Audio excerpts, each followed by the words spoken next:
پڑھے گا اس کو استنجا نہیں لگے گا، جو ہی تقریر ہوتی ہے تو لگے اوور فلو ہونے والا ہے.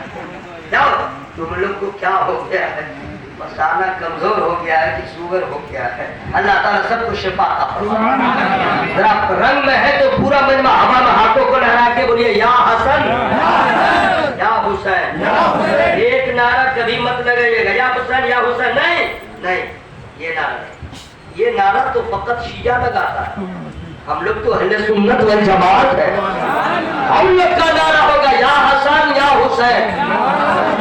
آپ بولیے یا حسن یا حسین یا حسن یا حسین. ٹھیک ہے، اس کو یاد رکھیے گا، ہے نا. محرم میں کیا کیا ہوا؟ آپ سوچتے ہیں کہ صرف ڈھول بجے گا، آپ سوچتے ہیں کہ صرف تعزیہ بنے گا، آپ سوچتے ہیں کہ صرف شہادت ہوئی ہے امام پاک کی. یہ تو بہت بعد میں ہوئی ہے. سنیے، جب اللہ نے زمین کو بنایا مہینہ محرم کا تھا، تاریخ 10 محرم. جب اللہ نے آسمان کو بنایا تو مہینہ شوال نہیں تھا، ذی-قعدہ نہیں تھا، محرم کا مہینہ تھا، تاریخ 10 تھی. جب اللہ نے عرش کو بنایا تو مہینہ ربیع الاول کا نہیں تھا، محرم کا تھا، تاریخ 10 تھی. جب اللہ نے لوح کو بنایا تو مہینہ محرم کا تھا. جب قلم کو بنایا تو مہینہ محرم کا تھا. جب کرسی کو بنایا تو مہینہ محرم کا تھا، تاریخ 10 تھی. اور پورے روئے زمین پر جو پہلی بار بارش ہوئی تو کوئی اور مہینہ نہیں تھا، محرم کا مہینہ تھا، تاریخ 10 تھی. جب یونس علیہ السلام مچھلی کے پیٹ سے باہر آئے تو محرم کا مہینہ تھا. جب ایوب علیہ السلام کو اللہ نے شفا دیا محرم کا مہینہ تھا، تاریخ 10 تھی. جب فرعون مر گیا ڈوب کے دریائے نیل میں، محرم کا مہینہ تھا، تاریخ 10 تھی. جب بنی اسرائیل نے دریائے نیل کو عبور کر لیا، مہینہ محرم کا تھا، تاریخ 10 تھی. اتنی فضیلتیں ہیں محرم میں. اور یاد رکھیے گا یہی وہ مہینہ ہوگا، وہی تاریخ ہوگی جب قیامت آئے گی. اور یہی محرم کا مہینہ تھا اور تاریخ 10 تھی.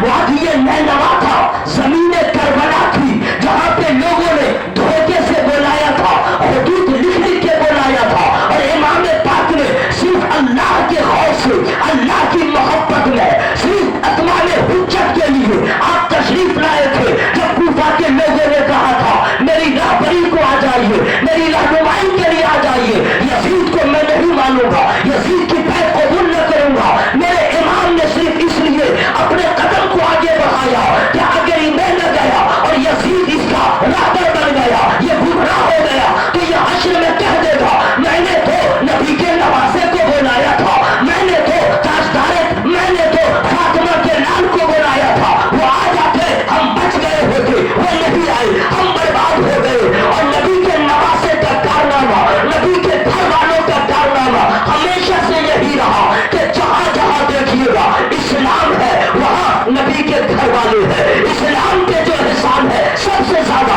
نبی کے گھر والوں کا ہے. اگر بدر میں ہے تو وہاں بھی نبی کے گھر والے، اگر خیبر میں ہے تو وہاں بھی نبی کے گھر والے، اگر احد میں ہے تو وہاں بھی نبی کے گھر والے، اگر خندق میں ہے وہاں بھی نبی کے گھر والے. تو یہاں جو ہے ٹوٹل نہیں ہوتے تھے، کچھ کچھ ہوتے تھے. اور کربلا وہ زمین ہے جہاں پورا گم آ گیا ہے نبی کا، اور ایک ایک کر کے اپنی محبت کا نذرانہ پیش کیا ہے، خون بہایا ہے، زمین کربلا کو لانا زار کیا ہے، لیکن اسلام کو بچا لیا.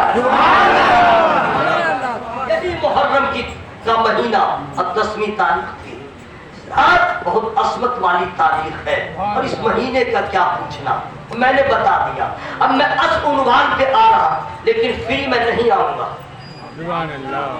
آپ کیا سوچ رہے ہیں میں پیسہ آپ سے مانگ رہا ہوں کیا؟ سبحان اللہ بولیے. ہاں آپ منہ ہاتھ سب کو پاک و صاف کر لیجئے، فری میں نہیں بتاؤں گا.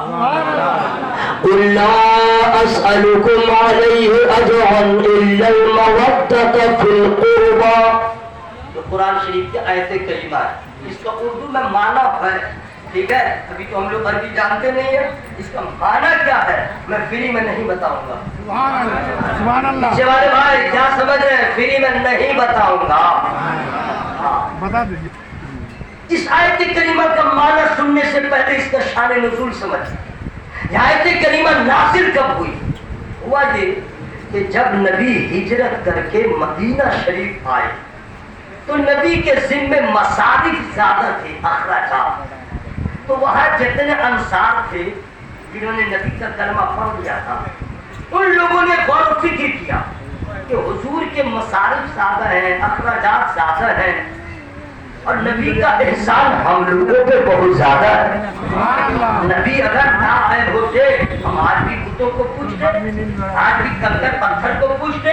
نبی کا بڑا احسان ہے مسلمان بنایا, نبی کا بڑا احسان ہے ایمان والا بنایا, نبی کا بڑا احسان ہے اللہ کی معرفت عطا کر دیا. اس کا تو کوئی بدلہ نہیں ہو سکتا. ایسا کریں کہ ہم لوگ کچھ رقوم, دینار, درہم نبی کی بارگاہ میں ہم لوگ پیش کریں, کیونکہ سرکار کے اخراجات زیادہ ہیں. لوگوں نے کہا ٹھیک, لوگوں نے جمع کیا, اور جمع کرنے کے بعد نبی کے پاس گئے. آقا ہم غلاموں کی اس محبت کو قبول فرما کی عزت افزائی کریں. تو سرکار فرماتے کیا ہے, کیا ہے مسئلہ ہے. نبی ایسے لیتے ضرور تھے لیکن پہلے پوچھتے تھے کیا ہے. تحفہ ہے قبول ہے, ہدیہ ہے قبول ہے, صدقہ ہے میرے لیے نہیں, صدقہ میرے لیے نہیں غریبوں کے لیے. تو حضور یہ محبت ہے آپ کے غلاموں کی طرف سے. سرکار بہت آپ کا احسان ہے جو ہم لوگ خدا کو منہ دکھانے کے قابل ہو گئے. حضور اس کو قبول کر لیں. حضور آپ نہ ہوتے تو کیا ہوتا. بس اتنا ہی تو ہوا. اللہ نے جبریل امین کو بھیجا اور یہی آیت کریمہ لے کے جاؤ, کہہ دو قل لا اسألکم علیہ اجرا الا المودۃ فی القربى. اے محبوب فرما دیجئے ہم نے جو محنتیں کیا, ہم نے جو کام کو انجام دیا, اس پر کوئی اجرت نہیں مانگتا, اس کا ہمیں بدلہ نہیں چاہیے. چاہے پتھروں کا سامنا ہوا, چاہے کانٹوں پہ چلنا پڑا, چاہے تانے کو سننا پڑا, ہمیں اس کا بدلہ تم سے نہیں چاہیے, مگر قرابت داروں کی محبت, میرے قرابت داروں کی محبت. قرابت دار کون ہے؟ نبی کی آل. قرابت دار کون ہے؟ نبی کی آل. اللہ بھی فرماتا ہے کہ میرے محبوب کے آل سے محبت کرو, اور نبی بھی فرماتے ہیں مجھے کوئی بدلہ نہیں چاہیے, بس اتنا کرو میری اولاد سے محبت کرو, میرے آل سے محبت کرو, میرے گھر والوں سے محبت کرو. گھر والوں میں کون کون ہے فری میں نہیں بتاؤں گا, ایک طرح زور سے بولیے تو میں بتا دے رہا ہوں. گھر والوں میں کون ہے بالخصوص سیدہ, یہ سبحان اللہ کہنے کی جگہ تھی, مولا علی, امام حسن, امام حسین. نبی نے ان سبوں کے لیے کہا مولا یہ میرے اہل بیت ہے, یہ میرے اہل بیت ہے. اللہ فرماتا ہے ان سے محبت کرو. اب یہیں پہ رک کے اور میں کہہ دوں پوری دنیا میں جتنے لوگ ہیں ان کی ذریت, ان کی نسل باپ سے چلتی ہے. سب کی نسل باپ سے چلتی ہے کہ بھائی, اس لیے تو شادی کے فوراً بعد جو ہے گڑیا جو رہتی ہے لڑکا کی ماں وہی دعا کرتی ہے بیٹا ہو بیٹا ہو بیٹا ہو بیٹا ہو. اس کو یہ فکر رہتی ہے کہ صرف بیٹی ہوگی تو نسل تو رک جائے گی, خاندان میرا رک جائے گا, بیٹا ہو بیٹا ہو.